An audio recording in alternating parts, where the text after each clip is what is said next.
Hello students, आज हम बात करेंगे डिमांड के बारे में। हमारा टॉपिक है थ्योरी ऑफ डिमांड। अब तक हमने कंज्यूमर बिहेवियर के बारे में पढ़ा, कार्डिनल और ऑर्डिनल अप्रोच दोनों से देखा कि कंज्यूमर को मैक्सिमम सेटिस्फेक्शन कहाँ मिलता है। अब इसके बाद नेक्स्ट टर्म जो आती है वो है डिमांड। डिमांड क्या होता है? नॉर्मली लोग ये मानते हैं कि हम जो विश करते हैं या जो हम खरीदना चाहते हैं वो डिमांड होती है। इकोनॉमिक्स में जो विश होती है या जो डिजायर होती है वो डिमांड नहीं होती। डिमांड के लिए कई सारे फैक्टर्स होते हैं, उसकी कई सारी क्वालिटीज़ होती है, कुछ एलिमेंट्स होते हैं जो अगर आपकी डिजायर के साथ होंगे तभी वो डिमांड बन पाएगी। तो कौन कौन से ये फैक्टर हैं इसके बारे में हम बात करते हैं। सबसे पहला फैक्टर है डिजायर। डिमांड के लिए सबसे ज़रूरी है डिजायर होना। इंसान कुछ खरीदना चाहता है, उसकी कुछ विलिंगनेस हो सकती है, वो डिजायर जो है वो सबसे ज़रूरी है। जब तक वो कुछ विश ही नहीं करता तब तक वो डिमांड नहीं हो सकती। तो सबसे पहला स्टेप है डिजायर। मैं एक गाड़ी खरीदना चाहता हूँ, एक 4 व्हीलर चाहिए, तो ये मेरी डिजायर हो सकती है। अब ये डिजायर डिमांड नहीं है जब तक कि बाकी इसके एलिमेंट पूरे ना हो। जब इस डिजायर के साथ बाकी सारे एलिमेंट लगेंगे, जैसे मान लीजिए कि ये मेरी डिजायर है, मेरे को एक गाड़ी खरीदनी है, 4 व्हीलर खरीदनी है जिसका रेट है 5 लाख रुपए, और अगर मेरे पास 5 लाख रुपए नहीं है तो ये वांट नहीं हो सकती। अब जब ये डिजायर जो है ये मनी के थ्रू या रिसोर्स के थ्रू बैकअप की जाती है तो ये वांट बन जाती है। इसको हम बोलते हैं वांट। तो जब इसके साथ मनी इंक्लूड हो जाता है तो ये बन जाती है वांट, आपकी इच्छा। तो सबसे ज़रूरी है आपका डिजायर होना, और डिजायर के बाद जब ये मनी द्वारा सपोर्टेड होती है या उसको फुलफिल करने के लिए आपके पास रिसोर्स होता है तो वो वांट बन जाती है। अब इसके ऊपर 2 एलिमेंट और लगते हैं तब जाके ये डिमांड बनती है। एक एलिमेंट होता है गिवन प्राइस और दूसरा एलिमेंट होता है टाइम, गिवन टाइम।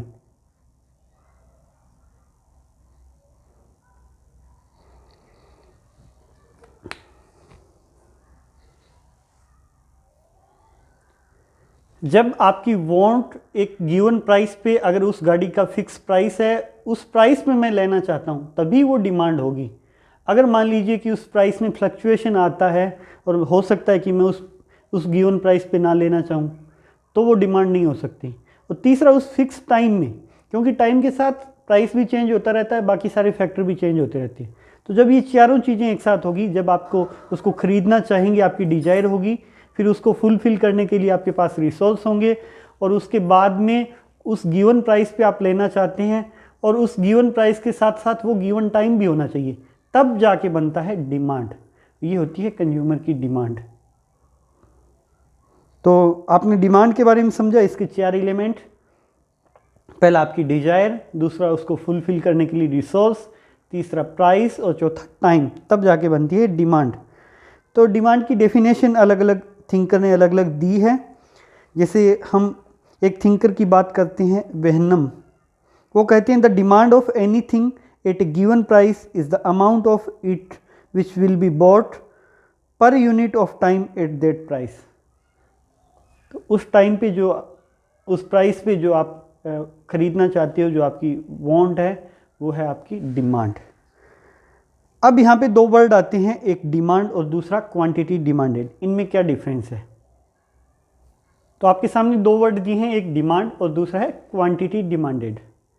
डिमांड किसी कमोडिटी की अलग अलग प्राइस पे कई सारे ऑप्शन हो सकते हैं। मान लीजिए 10 रुपये पे मैं कुछ अलग खरीदना चाहता हूँ। सपोज कीजिए कि आइसक्रीम का रेट मार्केट में है 10 रुपये, तो 10 रुपये में मैं 5 आइसक्रीम खरीदना चाहता हूँ। अब रेट उसका 5 रुपये हो जाता है तो मैं 10 आइसक्रीम खरीदना चाहता हूँ। अगर रेट 20 रुपये हो जाए तो मैं 2 आइसक्रीम खरीदना चाहता हूँ। तो ये अलग अलग प्राइस के कॉम्बिनेशन के साथ जो मैं खरीदना चाहता हूँ वो मेरी डिमांड है। अलग अलग डिफरेंट प्राइस की कॉम्बिनेशन के साथ जो डिमांड की जाती है वो नॉर्मल डिमांड होती है। दूसरी है क्वांटिटी डिमांडेड। एक फिक्स प्राइस पे एक ही ऑप्शन कि 10 रुपये के ऊपर जो जितना खरीदा जा रहा है, 10 रुपये के ऊपर मैं जो 5 आइसक्रीम खरीदना चाहता था तो वो प्राइस 10 रुपीज़ और क्वांटिटी डिमांडेड 5 यूनिट। तो वो होती है क्वांटिटी डिमांडेड। तो इन दोनों में हल्का सा डिफरेंस ये है कि डिमांड पूरे के पूरे शेड्यूल को प्रेजेंट करता है और क्वांटिटी डिमांडेड जो है वो किसी एक गिवन प्राइस पे उस पार्टिकुलर प्राइस की केवल डिमांड को प्रेजेंट करता है। इसके बाद अगला टर्म आता है individual demand and market demand. तो यहाँ पर दो अलग अलग टर्म है, एक इंडिविजुअल डिमांड और दूसरी मार्केट डिमांड। इंडिविजुअल यानी कि किसी पार्टिकुलर पर्सन की इंडिविजुअल की जो डिमांड होती है, ये आइसक्रीम की डिमांड जो मेरी डिमांड है, पर्सनल डिमांड, तो ये आपकी इंडिविजुअल डिमांड होती है। मार्केट डिमांड सारे जितने लोग उस मार्केट में हैं उन सबको मिला करके उस क्वांटिटी की डिमांड हो तो वो मार्केट डिमांड हो जाती है। जैसे मान लीजिए 10 रुपये पे मैं 5 आइसक्रीम खरीदना चाहता हूँ तो ये मेरी इंडिविजुअल डिमांड। कोई दूसरा बच्चा 10 रुपये पे 6 आइसक्रीम खरीदना चाहता है तो वो उसकी इंडिविजुअल डिमांड। और पूरे मार्केट में मान लीजिए 10 लोग हैं, वो 10 के 10 मिल कर के 50 यूनिट खरीदना चाहते हैं उस 10 रुपये की प्राइस रेट पे, तो वो उनकी मार्केट डिमांड हो गई। तो ये इंडिविजुअल यानी कि किसी पार्टिकुलर पर्सन की डिमांड और मार्केट डिमांड यानी कि सारे के सारे कंज्यूमर को मिला करके उस कमोडिटी की पूरी डिमांड। ये देखिए यहाँ पे इंडिविजुअल डिमांड और मार्केट डिमांड दो अलग अलग वर्ड आ रहे हैं और दोनों माइक्रो से रिलेटेड हैं।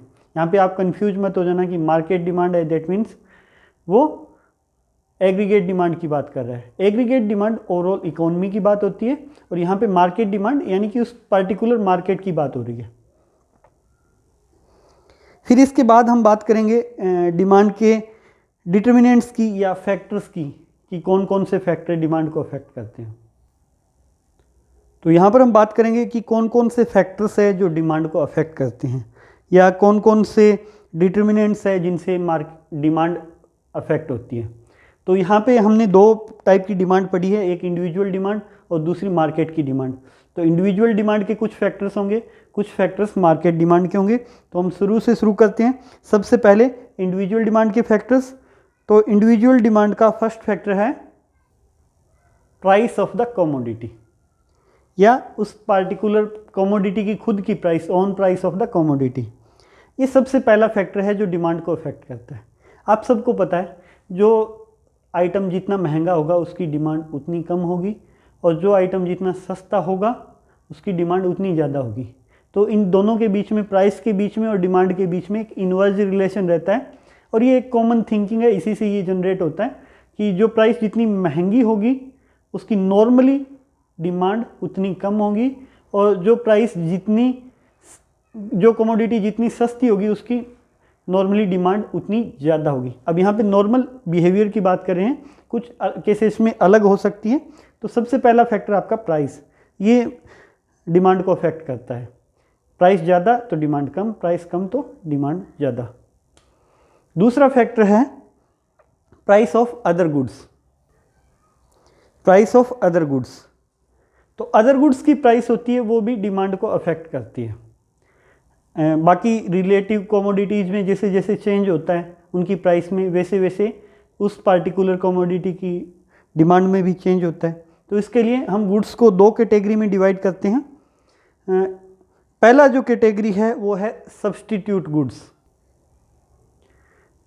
सब्स्टिट्यूट गुड्स, तो सब्स्टिट्यूट गुड्स वो गुड्स होती है जो एक के बदले में दूसरी सब्स्टिट्यूट की जाती है या एक की जगह दूसरी चेंज करके यूज़ की जाती है। जैसे एग्जांपल ले सकते हैं हम चाय और कॉफ़ी का। चाय की जगह कॉफ़ी यूज़ की जा सकती है और कॉफ़ी की जगह चाय यूज़ की जा सकती है, एक दूसरे का सब्स्टिट्यूशन है। दूसरी टाइप की गुड्स होती है कॉम्प्लीमेंट्री गुड्स, जो एक के साथ दूसरी यूज़ की जाती है। कॉम्प्लीमेंट्री गुड्स का एग्जांपल अगर लें तो हम चाय के लिए इम्पोर्टेंट है दूध, मिल्क के बिना टी नहीं बन सकती, तो मिल्क और टी कॉम्प्लीमेंट्री गुड्स हो सकती है। तो यहाँ पे हम अदर गुड्स की बात करें तो सबसे पहले हम सब्स्टिट्यूटरी गुड्स की प्राइस की बात कर लेते हैं। सब्स्टिट्यूट गुड्स का प्राइस जब इंक्रीज होता है तो उस सब्स्टिट्यूट गुड्स की डिमांड कम होती है और उसकी बजाय दूसरा प्रोडक्ट फिर लोग सब्स्टिट्यूट कर लेते हैं। जैसे हम बात कर रहे हैं कि कॉफ़ी का रेट बढ़ गया, हम यहाँ पे एग्जांपल ले रहे थे चाय का, और चाय की सब्स्टिट्यूटरी गुड्स है कॉफ़ी। कॉफ़ी का रेट बढ़ेगा तो लोग कॉफ़ी का कंजप्शन कम कर देंगे और चाय का कंजप्शन बढ़ जाएगा। तो यहाँ पे चाय के रेट में कोई भी चेंज नहीं हुआ है, इसके बावजूद चाय की डिमांड बढ़ जाती है। तो इसका मतलब सब्स्टिट्यूट गुड्स की प्राइस बढ़ने पे जो गिवन गुड है, गिवन गुड की डिमांड बढ़ जाएगी। तो यहाँ पे सब्स्टिट्यूटरी गुड्स की प्राइस और गिवन गुड्स की डिमांड का डायरेक्ट रिलेशन है। इसी प्रकार से अगर सब्स्टिट्यूट गुड्स की प्राइस कम होगी, सपोज कीजिए कॉफ़ी की प्राइस कम होगी, तो लोग चाय पीना कम प्रेफर करेंगे, कॉफ़ी की तरफ सब्स्टिट्यूट कर लेंगे, कॉफ़ी की डिमांड बढ़ेगी। और यहाँ पे गिवन गुड जो चाय है, टी है, उस टी की डिमांड कम हो जाएगी। तो सब्स्टिट्यूट गुड्स के प्राइस और गिवन कमोडिटी में डायरेक्ट रिलेशन होता है। इसके अपोजिट दूसरी टाइप की गुड्स होती है कॉम्प्लीमेंट्री गुड्स, जो एक साथ मिला के यूज की जाती है। जैसे चाय के लिए दूध कंपलसरी है, तो मिल्क से टी बनेगी, और अगर मिल्क का रेट बढ़ेगा तो सीधा सा इफेक्ट टी पे भी पड़ेगा, उसका भी कंजप्शन कम हो जाएगा। तो यहाँ पे इन्वर्स रिलेशन होता है, जैसे ही मिल्क का रेट कम होगा वैसे ही टी की भी डिमांड बढ़ जाएगी, क्योंकि अब उसका एक इंग्रेडिएंट्स जो है वो सस्ता पड़ रहा है। तो यहाँ पे जैसा ऑन प्राइस का रेट का इफेक्ट होता है इन्वर्स रिलेशन, वैसा ही same to same effect complementary goods के प्राइस का होता है। तो ये आपका दूसरा पॉइंट खत्म होता है, प्राइस ऑफ द गुड्स। अब हम बात करेंगे तीसरे पॉइंट के बारे में। तीसरा, इनकम ऑफ द कंज्यूमर। तीसरा पॉइंट जो है इनकम, कंज्यूमर की इनकम। तो कंज्यूमर की इनकम से क्या होता है, जैसे ही किसी कंज्यूमर की इनकम इंक्रीज होती है तो उसकी परचेजिंग पावर की कैपेसिटी जो होती है, जिसको हम बोलते हैं परचेजिंग पावर पैरिटी, वो इंक्रीज हो जाती है। वो ज़्यादा, पहले से ज़्यादा खरीद सकता है। और जैसे ही इनकम कम होती है तो उसकी परचेजिंग पावर पैरिटी कम हो जाती है। नॉर्मली वो पहले से कम खरीदना शुरू कर देता है। जैसे किसी एम्प्लॉय की मान लीजिए इनकम जो थी वो 10,000 रुपये पर मंथ थी, तो उस टाइम वो 2 लीटर दूध ले रहा था। अब अगर उसकी इनकम बढ़ के 30,000 हो गई, तो नॉर्मली, यहाँ पे फिर मैं कह रहा हूँ नॉर्मली, ऐसी सिचुएशन में वो दूध का कंजप्शन बढ़ा देगा। तो यहाँ पर इनकम का और कंजप्शन का डायरेक्ट रिलेशन होता है। तो इनकम जैसे इंक्रीज होती है डिमांड इंक्रीज होती है, और इनकम जैसे ही डिक्रीज होती है वैसे ही डिमांड डिक्रीज होती है।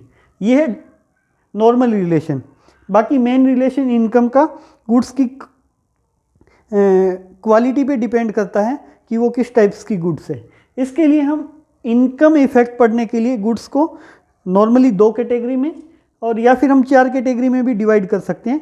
फर्स्ट जो 2 कैटेगरी है वो एक होता है नॉर्मल गुड्स,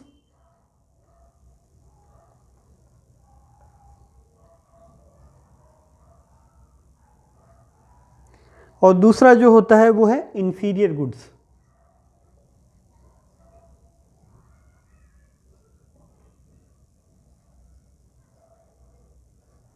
इन 2 के हिसाब से इनकम का इफेक्ट देखा जाता है। इनकम का, इसके अलावा हम एसेंशियल गुड्स और लग्जरियस आइटम को भी देख सकते हैं। तो हम सबसे पहले बात करते हैं नॉर्मल गुड्स के बारे में। नॉर्मल गुड्स में जैसा कि मैंने बताया, इनकम बढ़ने से इनकी डिमांड बढ़ जाती है और इनकम कम होने से इनकी डिमांड कम हो जाती है। अब यहाँ पे दूसरी टाइप की जो गुड्स है इन्फीरियर गुड्स, ये इंपॉर्टेंट है। इन्फीरियर गुड्स वो गुड्स होती है जहाँ पे इनकम बढ़ने के बावजूद डिमांड उसकी नहीं बढ़ती। यहाँ पे केवल इनकम का बात कर रहा हूँ मैं, प्राइस की बात नहीं कर रहा हूँ, ध्यान रखिएगा। अगर इनकम बढ़ने पर भी कोई कंज्यूमर उसकी डिमांड इंक्रीज नहीं करता है तो वो इन्फीरियर गुड्स होती है।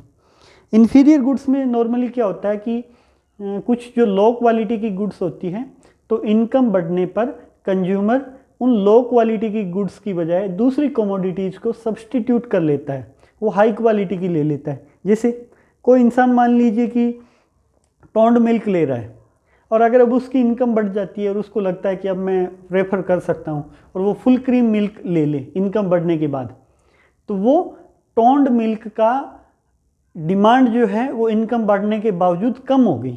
तो ऐसी गुड्स जो होती है इन्फीरियर गुड्स। इन इन्फीरियर गुड्स में एक बहुत ही लो क्वालिटी की गुड्स होती है गिफेन गुड्स। ये एक स्पेशल कैटेगरी है इन्फीरियर गुड्स की। इसके बारे में हम डिटेल में डिस्कशन बाद में करेंगे। अभी आप एक वर्ड याद रखिएगा, गिफेन गुड्स। तो नॉर्मल गुड्स में इनकम बढ़ने पे डिमांड इंक्रीज होगी, और इनकम कम होने पे डिमांड डिक्रीज होगी। इसका उल्टा इंफीरियर गुड्स में इनकम बढ़ने पर डिमांड डिक्रीज होगी और इनकम डिक्रीज होने पे डिमांड इंक्रीज होगी। तो ये है आपका तीसरा इनकम इफेक्ट। और इनकम इफेक्ट में हम दो और कमोडिटीज़ के साथ देख लेते हैं। जैसे एसेंशियल गुड्स पे क्या इफेक्ट होता है। एसेंशियल गुड्स वो होती है जो कंपलसरी हर किसी को यूज़ करनी पड़ती है, जैसे मेडिकल के आइटम्स हो गए, दवाइयाँ जो है, या बेसिक मिनिमम नीड्स फुलफ़िल करने के लिए डेली मिनिमम मील जो है, जो खाना हम खाते हैं, या मिनिमम क्वालिटी की जो भी गुड्स हैं। तो चाहे इनकम आपकी कम हो ज़्यादा हो, उस लेवल तक आपको मेंटेन करना ही पड़ेगा। तो ऐसी सिचुएशन में इनकम का भी इन पर कोई इफ़ेक्ट नहीं पड़ता। और दूसरी होती है लग्जरियस आइटम या प्रेस्टीज गुड्स, जो कि क्या होती है, इनकम बढ़ने के बाद उनकी डिमांड शुरू होती है। कुछ लोग दिखावे के लिए कंजप्शन करते हैं। ऐसी सिचुएशन में जो दिखावे के लिए कंजप्शन किया जाता है वो इनकम बढ़ने पर उसके बाद चाहे उसकी प्राइस बढ़े तो भी वो लोग कंज्यूम करते हैं। तो ऐसे आइटम्स में जैसे बड़ी बड़ी महंगी महंगी सीनरीज जो होती है, पेंटिंग्स जो होती है, ऐसे लोग कुछ प्रेस्टीज के लिए खरीदते हैं। या कुछ प्रीसियस स्टोन्स जो होते हैं, या कुछ डायमंड के जो आइटम होते हैं, ऐसे लोगों उनकी डिमांड करते हैं। तो यहाँ पे हमारा तीसरा पार्ट इनकम जो था वो होता है। इसके बाद चौथा पार्ट जो है वो consumers taste and preference. Fourth item जो है वो consumers taste and preference. Consumer के टेस्ट और प्रेफरेंस में चेंज होने से भी डिमांड चेंज होती है। अगर किसी को कोई आइटम अच्छा लगने लग जाए, उसका टेस्ट उसे पसंद आ जाए, तो वो उसकी डिमांड बढ़ा देता है। जैसे मान लीजिए हम कई टाइप के बिस्किट खाते हैं, किसी को कोई पार्टिकुलर कंपनी का बिस्किट बहुत पसंद आ जाए तो उसकी डिमांड ऑटोमेटिक बढ़ जाती है। और अगर वो किसी को टॉप प्रायोरिटी पे लेना शुरू कर देता है, जैसे कुछ ब्रांड के मामले में हमारी थिंकिंग जो होती है वो ब्रांड की तरफ जाती है, हम उसको ज़्यादा प्रेफर करते हैं, तो वो प्रेफरेंस की वजह से उसकी डिमांड बढ़ जाती है। और अगर किसी डिमांड की प्रेफरेंस कम हो जाए, वो आउटडेटेड हो जाए, तो फिर उसकी जो डिमांड है वो कम हो जाती है। तो हमारे ये 4 फैक्टर थे जिनके बारे में हमने पढ़ा। ये इंडिविजुअल डिमांड के 4 फैक्टर हैं। जैसे पहला फैक्टर जो था price of the commodity, second जो था प्राइस ऑफ अदर गुड्स, जिसमें हमने सब्सटीट्यूट गुड्स और कॉम्प्लीमेंट्री गुड्स के बारे में बात की। थर्ड पार्ट जो है वो है इनकम ऑफ द कंज्यूमर, जिसमें हमने नॉर्मल गुड्स और इन्फीरियर गुड्स पे इनकम का इफेक्ट देखा। और चौथा पार्ट जो है वो कंज्यूमर्स टेस्ट एंड प्रेफरेंस। तो यहाँ पे हमने टेस्ट और प्रेफरेंस की बात की। ये 4 पार्ट हैं जो डिमांड को अफेक्ट करते हैं, इंडिविजुअल डिमांड को। इसके बाद बात करते हैं हम डिटर्मिनेंट्स ऑफ मार्केट डिमांड की। तो मार्केट डिमांड का ही पार्ट है इंडिविजुअल को मिला करके मार्केट बनती है। तो ये चारों के चारों फैक्टर जो है वो मार्केट डिमांड को भी अफेक्ट करते हैं। उसके साथ कुछ अलग फैक्टर भी हैं जो मार्केट डिमांड को अफेक्ट करते हैं, तो हम उनके बारे में डिस्कशन करते हैं। सबसे पहला फैक्टर है पॉपुलेशन। ये आपको सिंपली पता चल जाता है कि जैसे जैसे पॉपुलेशन बढ़ेगी, जैसे जैसे स्ट्रेंथ बढ़ेगी, तो कमोडिटीज़ की डिमांड ऑटोमेटिक ज़्यादा होगी। तो इसका पॉपुलेशन के साथ मार्केट डिमांड का डायरेक्ट रिलेशन है। जैसे ही पॉपुलेशन इंक्रीज होगी, कमोडिटीज़ की डिमांड बढ़ेगी। अब यहाँ पे पॉपुलेशन का मतलब ओवरऑल पॉपुलेशन से भी हो सकता है और पॉपुलेशन के किसी एक स्ट्रक्चर में भी हो सकता है। जैसे अगर पॉपुलेशन में महिलाएं ज़्यादा बढ़ जाए तो महिलाओं के लिए जो आइटम यूज किए जाते हैं, जैसे साड़ियों की डिमांड ज़्यादा हो जाएगी। अगर इसी टाइप से अगर पॉपुलेशन में बच्चे ज़्यादा हो तो बच्चों के खिलौनों की डिमांड ज़्यादा हो सकती है। तो ये टोटल ओवरऑल मार्केट डिमांड को ये अफेक्ट करते हैं। अगला पॉइंट है कंज्यूमर्स एक्सपेक्ट। तो कंज्यूमर की एक्सपेक्टेशन जो होती है वो भी मार्केट डिमांड को अफेक्ट करती है। किसी को लगता है कि ये फलां प्रोडक्ट है जो फ्यूचर में सस्ता होने वाला है, तो वो अभी उसकी डिमांड कम कर देगा, वो सोचेगा फ्यूचर में परचेज कर लूँगा। और किसी को ऐसे लगता है कि ये प्रोडक्ट जो है वो बाद में महंगा हो जाएगा, तो अभी से उसकी डिमांड बढ़ा देगा। तो ये एक्सपेक्टेशन के हिसाब से भी होता है और टाइम ड्यूरेशन के हिसाब से भी। कई बार एक्सपेक्टेशन ऐसी होती है, हमें लगता है कि जैसे सपोज कीजिए हमें लग रहा है अभी इंडो पाक वार हो सकती है, कभी भी लड़ाई हो सकती है, तो हम क्या करेंगे, अभी से स्टॉक करना शुरू कर देंगे। नॉर्मली ह्यूमन का नेचर यही है, वो ऐसा ही करता है। तो ऐसी सिचुएशन में उसकी डिमांड बढ़ जाती है करंट में। तो ये कंज्यूमर की एक्सपेक्टेशन का इफेक्ट होता है। अगला पॉइंट जो है वो डिस्ट्रीब्यूशन ऑफ इनकम। अगर इनकम का डिस्ट्रीब्यूशन इक्वल होगा, यानी कि सब लोगों को लगभग समान मिलेगा, सब ग्रुप में, चाहे वो रिच हो चाहे पुअर हो, सबको अगर इनकम डिस्ट्रीब्यूशन इक्वली होता है तो ऐसी सिचुएशन में डिमांड बढ़ती है, क्योंकि सारे इनकम ग्रुप के पास इनकम जाती है। अगर अनइक्वल डिस्ट्रीब्यूशन होता है, अनइक्वल डिस्ट्रीब्यूशन की सिचुएशन में मैक्सिमम पार्ट जो है वो रिच पर्सन के पास पहुंच जाता है, तो ऐसी सिचुएशन में जो पुअर पर्सन होते हैं जिनकी डिमांड को वो ज़्यादा नहीं कर सकते, ऐसी सिचुएशन में डिमांड कम होती है। तो हमेशा अगर इक्वल डिस्ट्रीब्यूशन होगा तो डिमांड ज़्यादा होगी, और अगर इनइक्वल डिस्ट्रीब्यूशन होगा तो डिमांड कम होगी। नेक्स्ट पॉइंट है season and weather. Season and weather है, ये भी डिमांड को अफेक्ट करता है। किसी पार्टिकुलर किसी सीजन में उस टाइप के प्रोडक्ट की डिमांड बढ़ जाती है, जैसे गर्मियों के टाइम ठंडे आइटम की डिमांड बढ़ जाएगी, लोगों को आइसक्रीम ज़्यादा पसंद होगी। वही आइसक्रीम सीजन चेंज होती है अपने आप से, वो गर्मियों के मौसम में वो उसकी डिमांड ज़्यादा हो जाएगी, और जैसे ही सर्दी आएगी उसकी डिमांड कम हो जाएगी। तो ये अफेक्ट करता है। जैसे सर्दी का मौसम आया तो उन्हीं कपड़ों की डिमांड अपने आप बढ़ गई, लोग स्वेटर पहनने लग गए, और जैसे ही ये सीजन चला गया सर्दी का तो उनकी डिमांड कम हो गई। तो इस प्रकार से सीजन और वेदर जो होता है वो भी मार्केट डिमांड को अफेक्ट करता है। लास्ट पॉइंट जो है वो बड़ा इंपॉर्टेंट सा, एडवर्टाइजमेंट, जो कि आजकल ज़माना है इसका। एडवर्टाइजमेंट डिमांड को बहुत अफेक्ट करता है। तो एडवर्टाइजमेंट में क्या होता है, कई टाइप से एडवर्टाइजमेंट दिए जाते हैं। जैसे किसी प्रोडक्ट के बारे में इंफॉर्मेशन देने के लिए कि हम ये नया प्रोडक्ट ले आए हैं। कई बार उस प्रोडक्ट को जो चल रहा है उसको ही ज़्यादा बढ़ाने के लिए एडवर्टाइज दिया जाता है। तो इस प्रकार से चलता रहता है। ऐसी सिचुएशन में कई बार हमें प्रायोरिटी दी जाती है। सुबह शाम हम देखते हैं एक ही एक एडवर्टाइजमेंट, एक फिक्स साबुन का किसी का, तो हमें लगता है कि ये बहुत अच्छी होगी, तो हम बाकी सारी साबुन को छोड़ के उस साबुन का यूज़ शुरू कर देते हैं। और सुबह शाम आपको एक ही एक ऐड दिखाया जाए कि ये पेन बहुत अच्छा है, तो आप बाकी पेन की बजाय उस पेन को प्रेफरेंस देना शुरू करेंगे, और जैसे ही उसको प्रेफरेंस दी जाएगी उसकी ऑटोमेटिक डिमांड बढ़ जाएगी। तो ये अगला पॉइंट जो होता है ये होता है एडवर्टाइजमेंट।